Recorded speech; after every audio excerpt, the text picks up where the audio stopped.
کیا قرآن مجید کو موبائل میں پڑھ سکتے ہیں؟ اور جب قرآن مجید موبائل میں اوپن ہوگا تو اس کو بغیر وضو کے چھو سکتے ہیں؟ دیکھیے، موبائل میں قرآن مجید پڑھنے میں کوئی حرج والی بات نہیں ہے۔ کچھ عالموں نے اس کے متعلق یہ کہہ دیا ہے کہ موبائل میں قرآن مجید نہیں پڑھنا چاہیے، حالانکہ ایسا نہیں ہے۔ ہاں، یہ اس بات کا لحاظ رکھنا چاہیے کہ اگر ہم مسجد میں بیٹھے ہیں یا کسی ایسی جگہ پر بیٹھے ہیں جہاں پر قرآن مجید موجود ہے، تو ایسی صورتوں کے اندر ہمیں موبائل میں قرآن مجید نہیں پڑھنا چاہیے، اس کو مجبوری کا درجہ سمجھنا چاہیے، اور اس وقت انہی قرآن مجید میں سے پڑھنا چاہیے جو مسجد میں رکھے ہیں، گھروں کے اندر رکھے ہیں یا ان جگہوں کے اندر رکھے ہیں۔ ہاں، سفر میں ہیں اور ایسی جگہ پر ہیں جہاں قرآن مجید موجود نہیں ہے، تو آپ اپنے موبائل میں قرآن مجید کھول کے اس کو پڑھ سکتے ہیں۔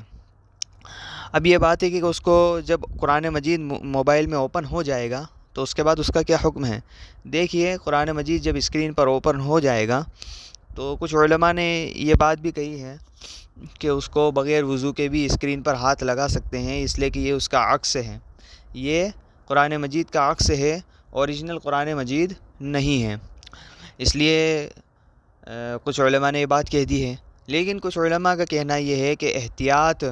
اور بلکہ احوط یہی قول ہے کہ جب اسکرین پر موبائل کی اسکرین پر قرآن مجید اوپن ہوگا تو اس وقت ہمیں قرآن مجید کو بغیر وضو کے چھونا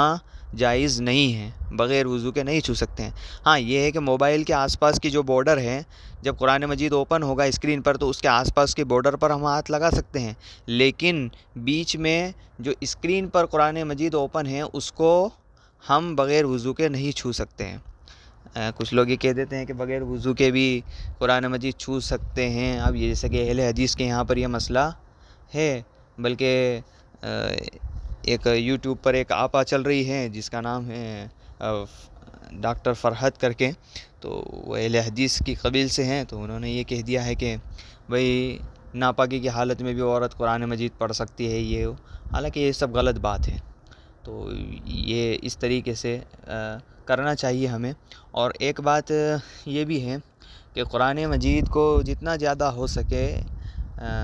ہم انہی اصلی شکل کے اندر ہی پڑھیں، موبائل میں پڑھنے سے زیادہ تر بچیں۔ اس کی وجہ یہ ہے کہ ایک عالم دین نے یہ بات بھی کہی ہے جو بہت اچھی بات ہے کہ قرآن مجید کو موبائل کے اندر جو ڈاؤن لوڈ کرتے ہیں اور موبائل کے اندر جو اپلیکیشن کے ذریعے سے جو قرآن مجید آیا ہے، تو اس میں کچھ لوگوں کی سازش بھی ہے، اور وہ سازش اس طور سے ہے کہ لوگ زیادہ سے زیادہ موبائل میں قرآن مجید پڑھنے لگ جائیں اور یہ جو لکھا ہوا قرآن ہے اس کا رواج کم ہو جائے، اور جب یہ رواج کم ہوگا تو یہ کم ہو جائے گا، اور دھیرے دھیرے جب یہ قرآن مجید ختم ہو جائے گا تو اس وقت ٹیلی کاسٹ کے ذریعے سے یا پھر یہ ہے کہ ان اپلیکیشن کو ہی اڑا دیا جائے گا، جس سے قرآن مجید ختم ہو جائے گا۔ اس لیے ان ساری چیزوں کو دیکھتے ہوئے جو تدابیر بتائی گئی ہے ان پر عمل کیا جائے۔ واللہ اعلم بالصواب۔